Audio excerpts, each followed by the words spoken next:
Imagínese la situación común, las 3 de la tarde de un martes y usted permanece sentado en su escritorio. Los párpados están pesados, una densa niebla nubla los pensamientos y las manos tienen un temblor sutil, casi imperceptible, pero suficiente para despertar una urgencia abrumadora.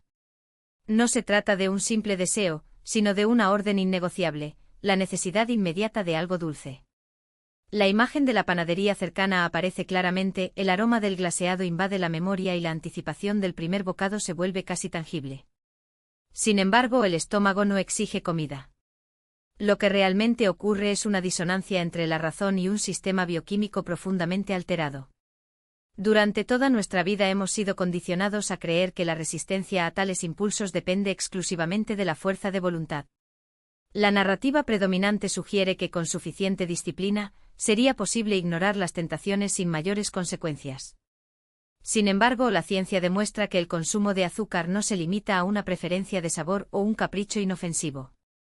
Es un mecanismo de secuestro neuroquímico, en el que los circuitos cerebrales asociados con el placer, el éxtasis del amor y la euforia de la victoria son capturados por una sustancia cristalina ubicua. Mientras la mente lucha contra el atracón de la tarde, en el cuerpo se produce un proceso silencioso y devastador, la glicación. Poco discutido fuera de los círculos académicos, este fenómeno no despierta la misma fascinación que otros temas de salud, pero su acción es implacable. Para entenderlo basta observar lo que sucede cuando el azúcar se somete al calor, se oscurece, se endurece y se pega a las superficies. Este mismo proceso a escala microscópica ocurre en los vasos sanguíneos, riñones, ojos y cerebro. El exceso de glucosa promueve la rigidez de las proteínas, hace que la sangre sea más viscosa y debilita las células, acelerando el envejecimiento de los órganos mientras la atención se centra en métricas superficiales como el peso corporal. Detrás de este escenario se esconde la resistencia a la insulina, un trastorno metabólico ignorado en las conversaciones cotidianas, pero responsable de una cascada de consecuencias. Es lo que explica la relación paradójica entre la reducción de la ingesta calórica y el aumento de peso, la fatiga persistente incluso después de horas de sueño y los diagnósticos de prediabetes dados con preocupación por los médicos. Este desequilibrio convierte al organismo en un sistema de almacenamiento de grasas, y su origen invariablemente se remonta al consumo excesivo de azúcar. La ilusión de que el mayor desafío a la hora de eliminar el azúcar reside en rechazar los dulces se disipa rápidamente. La verdadera prueba se manifiesta en los primeros 3 días, un periodo de intensa reconfiguración bioquímica. Superar esta fase inicial equivale a cruzar un umbral crítico, tras el cual el organismo inicia una transformación que muchos califican de casi milagrosa. Sin embargo, antes de alcanzar este estado de claridad mental y energías renovadas, es necesario afrontar un valle de malestar, donde el cuerpo y la mente resisten con inusitado vigor. Los primeros días no se caracterizan por un dolor agudo, sino por un agotamiento difuso, un malestar persistente que cuestiona la decisión. Al segundo día aparece un dolor de cabeza sordo, como si el cerebro estuviera envuelto en alambre de púas. La irritabilidad surge sin razón aparente y la confusión mental dificulta incluso las tareas más simples.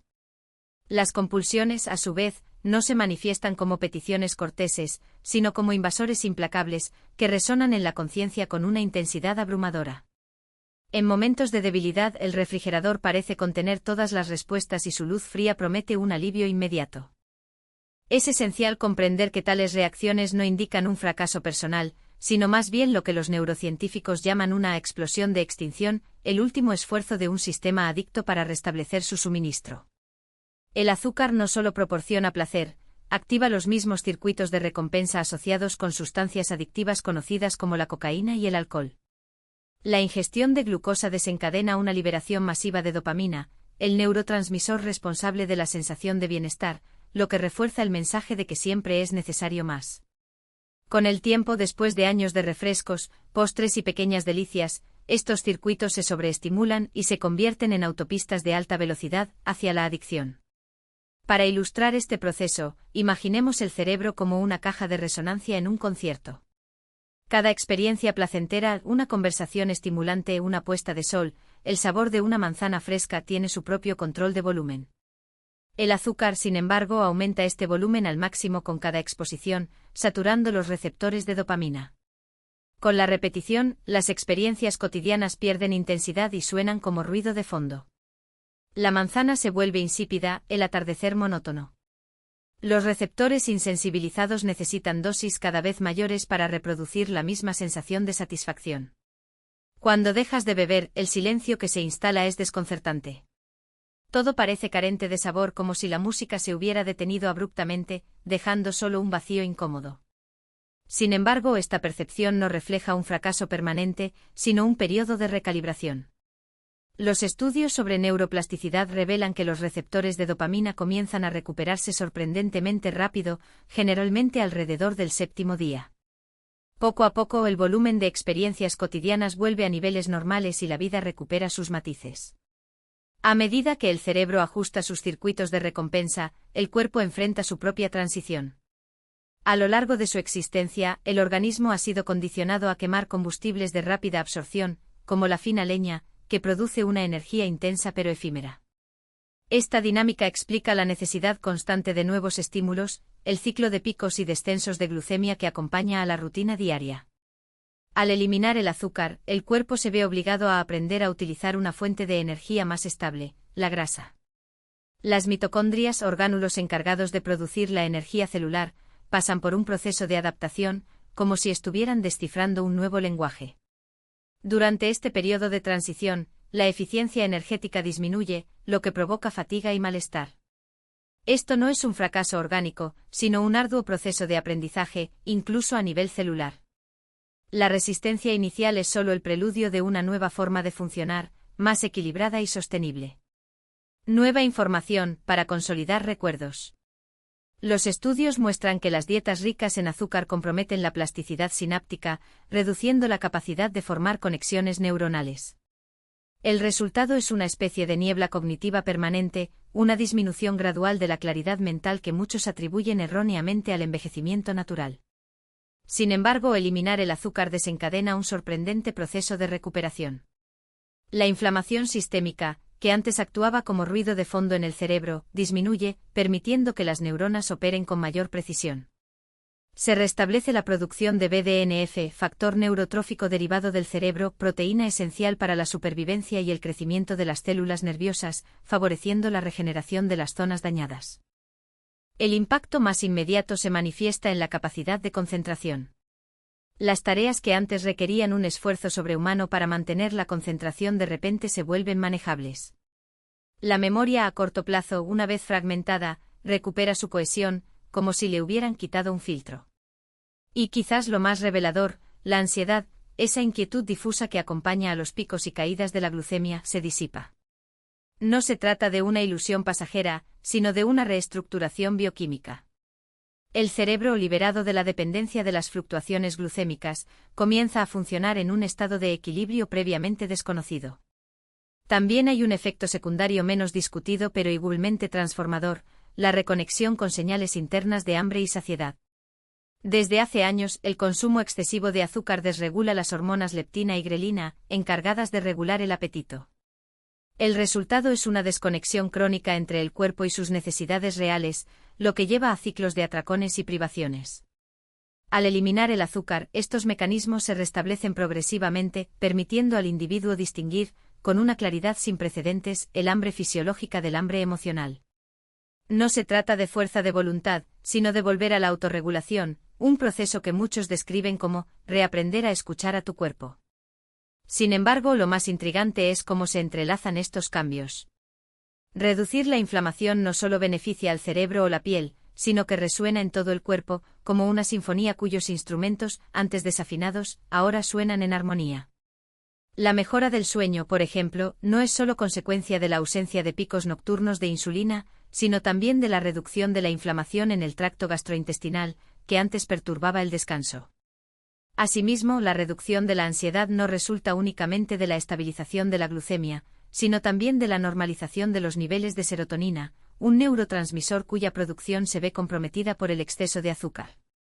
Esta interdependencia revela una verdad fundamental: el cuerpo humano no es un conjunto de sistemas aislados, sino un ecosistema integrado. Eliminar el azúcar no afecta un solo aspecto de la salud, pero desencadena una cascada de ajustes que, en conjunto, restablecen un estado de funcionamiento cercano al ideal. No se trata de una solución mágica, sino de un retorno a las condiciones para las que el organismo fue diseñado originalmente. Y en este sentido, la transformación observada en las primeras semanas no es el final de un proceso, sino el comienzo de una nueva fase, en la que el cuerpo, libre de interferencias externas, recupera su capacidad innata de autorregulación y resiliencia. No se limita a una mera mejora cognitiva temporal, sino que representa una reestructuración funcional del propio sustrato neuronal. La hiperglucemia crónica, al reducir el volumen del hipocampo y comprometer la plasticidad sináptica, impone al cerebro un estado de desorganización metabólica que se manifiesta como confusión mental, lapsos de memoria y dificultad para concentrarse. Dejar de consumir azúcar, a su vez, desencadena la síntesis del factor neurotrófico derivado del cerebro, BDNF, una proteína que actúa como elemento estructurante en la formación de nuevas conexiones neuronales y en la consolidación de redes neuronales preexistentes. El efecto es comparable a la transición de un camino rural lleno de baches a una red de carreteras altamente eficiente, donde la información circula con una precisión y velocidad antes inimaginables. Los estudios demuestran que estabilizar los niveles de glucosa en sangre y reducir la inflamación sistémica eleva significativamente los niveles de BDNF, lo que resulta en mejoras mensurables en la claridad mental, la capacidad de asociar ideas y la recuperación de palabras que antes eran inaccesibles a la memoria inmediata. No se trata, por tanto, de una sensación subjetiva de agilidad, sino de una reconfiguración objetiva de los mecanismos cerebrales. Al mismo tiempo se produce una atenuación de un estado basal de ansiedad que, aunque muchas veces naturalizado, tiene su origen en desequilibrios bioquímicos inducidos por el consumo excesivo de azúcar. A cada pico de glucemia le sigue una caída abrupta, interpretada por el organismo como un signo de amenaza inminente. Como respuesta se libera cortisol y adrenalina, hormonas cuya función evolutiva es preparar al organismo para una reacción de lucha o huida. Sin embargo, en ausencia de un peligro real, esta cascada hormonal genera un estado de alerta crónico, caracterizado por inquietud, irritabilidad y una sensación difusa de aprensión. La eliminación de las fluctuaciones glucémicas interrumpe este ciclo, permitiendo que el sistema nervioso simpático vuelva a un estado de reposo. La reducción de la ansiedad, en este contexto, no resulta de prácticas meditativas o intervenciones conductuales, sino de la eliminación de un estímulo bioquímico que mantenía al organismo en un estado constante de preparación. Surge entonces una pregunta recurrente: ¿restringir el azúcar implica necesariamente excluir la fruta de la dieta? La respuesta requiere una distinción precisa entre fuentes naturales y artificiales de carbohidratos. La naturaleza, en su complejidad evolutiva, encapsula la fructosa en una matriz fibrosa que modula su absorción intestinal, mitigando el impacto glucémico y favoreciendo la salud de la microbiota. Una naranja ingerida entera conserva este mecanismo regulador, mientras que un vaso de zumo de naranja, desprovisto de fibra, equivale a una carga de azúcar libre, capaz de sobrecargar el páncreas y desencadenar respuestas metabólicas adversas. El riesgo real no reside en los alimentos integrales, sino en los productos industrializados, cuyas etiquetas ocultan a menudo compuestos cuya nomenclatura es inaccesible para el consumidor medio. La distinción fundamental no se basa en el miedo, sino en la comprensión de los procesos fisiológicos subyacentes. Alrededor del 25º día de abstinencia, se produce una notable recalibración sensorial. Las papilas gustativas, previamente insensibilizadas por la exposición constante a estímulos hiperpalatables, recuperan su capacidad de discernir. Una manzana, que antes se percibía como insípida, adquiere un dulzor intenso, casi excesivo. Las verduras asadas revelan matices de sabor antes imperceptibles, como si se hubiera eliminado una capa de ruido sensorial. Este fenómeno no es metafórico sino fisiológico. Reducir la ingesta de azúcar restablece la sensibilidad de los receptores gustativos, permitiendo apreciar sabores sutiles que antes quedaban eclipsados por la intensidad de los estímulos artificiales. Al final de la tercera semana, los resultados son tangibles: la piel tiene mayor luminosidad, la cognición funciona de manera más eficiente, el edema tisular disminuye y la ansiedad se disipa. Sin embargo, surge una pregunta crucial: ¿se trata de un experimento temporal, destinado a ser documentado en las redes sociales y luego abandonado, o representa el comienzo de una transformación duradera? La respuesta a esta pregunta define no solo el resultado inmediato, sino también el curso de las décadas siguientes. Los llamados retos de 30 días están, en esencia, estructurados para el fracaso, ya que incorporan una fecha de finalización que el cerebro interpreta como un punto de retorno al patrón anterior. La privación temporal, seguida de una recompensa con el mismo agente que causa el problema, perpetúa un ciclo de dependencia y arrepentimiento. Un enfoque eficaz requiere una perspectiva a largo plazo, análoga al concepto de interés compuesto aplicado a la biología. Al cabo de 30 días, el hígado, órgano central del metabolismo de la fructosa, inicia su proceso de regeneración, eliminando la acumulación de grasa intrahepática. Después de 6 meses, se observa la reversión del daño neural periférico, como la neuropatía que se manifiesta por hormigueo y entumecimiento.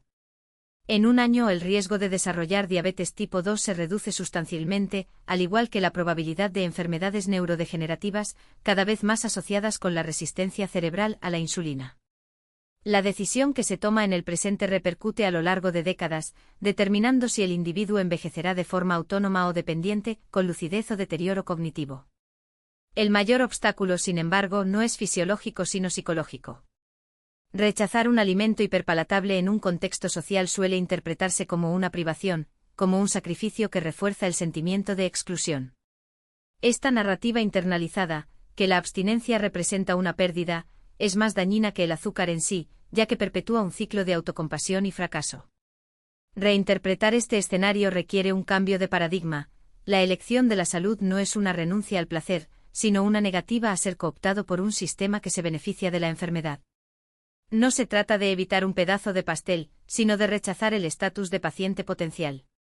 La moderación en este contexto se revela como una estrategia ilusoria, un mecanismo de negociación que mantiene una dependencia activa. La eliminación, a su vez, rompe el círculo vicioso. Esto no significa que el consumo ocasional de azúcar esté prohibido permanentemente. Después de meses de abstinencia, cuando el cuerpo recupera su homeostasis, la reintroducción esporádica de un alimento dulce puede ocurrir como una elección consciente, no como una compulsión. En esta etapa la percepción del sabor se altera. Lo que antes era irresistible puede parecer excesivamente dulce, artificial o incluso desagradable. La libertad no radica en la capacidad de consumir azúcar sin consecuencias, sino en la falta de deseo por ella. La verdadera autonomía se manifiesta cuando se deja el tenedor no por fuerza de voluntad, sino por falta de interés. La verdadera libertad, sin embargo, trasciende la mera ausencia de restricciones, se revela en la capacidad de redescubrir el placer en su forma más pura, desligada de las distorsiones impuestas por el exceso. Lo que alguna vez estuvo enmascarado por la intensidad artificial del azúcar ahora se hace evidente, permitiendo que los sabores naturales, y la vida misma, se aprecien en su esencia. Esta transformación no se limita al gusto, sino que se extiende a la relación con el cuerpo, la mente y las elecciones cotidianas. Si el propósito de restablecer el equilibrio metabólico y recuperar el control sobre los propios hábitos resuena como una necesidad, el primer paso es reconocer que el cambio no es un sacrificio, sino un acto de autodeterminación. No se trata de sustituir una dependencia por otra, sino de romper el ciclo que mantiene al cuerpo rehén de estímulos artificiales. En este contexto, la decisión de iniciar este proceso no debe estar motivada por una obligación, sino por un compromiso genuino con la propia salud, un contrato silencioso pero no negociable con el futuro. El viaje, sin embargo, no tiene por qué ser solitario. El intercambio de experiencias, el apoyo mutuo y la responsabilidad compartida son elementos que potencian los resultados y dan mayor solidez a las transformaciones. Identificar a alguien que también esté buscando este camino, alguien con quien dialogar, cuestionar y, sobre todo, mantenerse firme es un recurso valioso. Después de todo, desarrollar nuevos hábitos es más fácil cuando existe un sistema de apoyo, ya sea formal o informal. Para quienes quieran acelerar este proceso de reequilibrio, existe una estrategia complementaria cuya eficacia está ampliamente documentada: el ayuno intermitente. Cuando se combina con la eliminación del azúcar, este método no solo optimiza la sensibilidad a la insulina, sino que también promueve una recuperación metabólica más profunda y sostenible. Los beneficios observados van más allá del ámbito fisiológico y se extienden a la claridad mental, la estabilidad energética y la reducción de la inflamación crónica. La combinación de estos enfoques no se limita a resultados incrementales, redefine los parámetros de lo que es posible lograr en términos de bienestar.